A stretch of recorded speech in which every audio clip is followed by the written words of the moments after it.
2010ஆம் ஆண்டு. அப்போது திமுக ஆளுங்கட்சி, அம்மா அவர்கள் எதிர்க்கட்சி.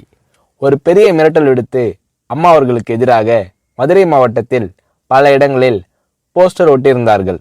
அந்த போஸ்டரில் அம்மா அவர்கள் மதுரைக்கு வந்தால் திரும்பி செல்ல மாட்டார், மதுரைக்கு அம்மா அவர்கள் வரக்கூடாது என்று மதுரை மாவட்டத்தில் பல இடங்களில் அந்த போஸ்டரை ஒட்டி பெரிய மிரட்டல் எல்லாம் கொடுத்தார்கள். அதேபோல் ஜெயா டிவிக்கும் மிரட்டல் தொலைபேசிகள், மிரட்டல் கடிதங்கள் வந்து கொண்டிருந்தது. ஜெயா டிவியின் செய்தி பிரிவினர் இந்த மிரட்டல்களை பற்றியெல்லாம் தியாகத்தலைவி சின்னம்மா அவர்களிடம் சொல்லி அம்மா அவர்களின் கவனத்திற்கு கொண்டு சென்றார்கள். அம்மா அவர்கள் துணிச்சல், வீரம், கம்பீரம் இவற்றின் ஒட்டுமொத்த உருவம். அதனால் புரட்சி தலைவி அம்மா அவர்கள், நான் மதுரைக்கு போய் தீருவேன், பொதுக்கூட்டத்தில் பேசியே தீருவேன், எது நடந்தாலும் எதிர்கொள்கிறேன் என்று சொல்கிறார்கள்.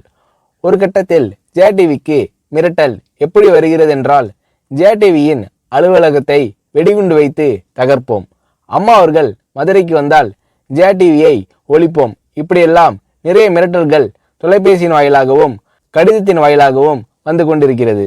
இந்த மிரட்டல்களை எல்லாம் கடந்து அம்மா அவர்கள் மதுரைக்கு சென்று பிரம்மாண்டமான பொதுக்கூட்டத்தில் லட்சக்கணக்கான மக்கள் மத்தியில் எழுச்சி உரையாற்றும் போது, ஒரு எதிர்க்கட்சியின் தலைவி என்ற முறையில் என்னை நீங்கள் மிரட்டுங்கள், ஒரு எதிர்க்கட்சியினை நான் நடத்துகிறேன் என்பதற்காக கழகத்தை மிரட்டுங்கள், ஜெயா டிவியை எதற்காக மிரட்டுகிறீர்கள், ஜெயா டிவியின் அலுவலகத்தை நீங்கள் தகர்ப்பீர்களா, ஜெயா டிவியை நீங்கள் ஒழித்து கட்டிவிடுவீர்களா, பார்க்கலாமா, ஜெயா டிவியை ஒழித்து கட்டிவிட்டால் என்னுடைய அரசியல் குரலை ஒழித்து விடலாம் என்று கனவு காணுகிறீர்களா?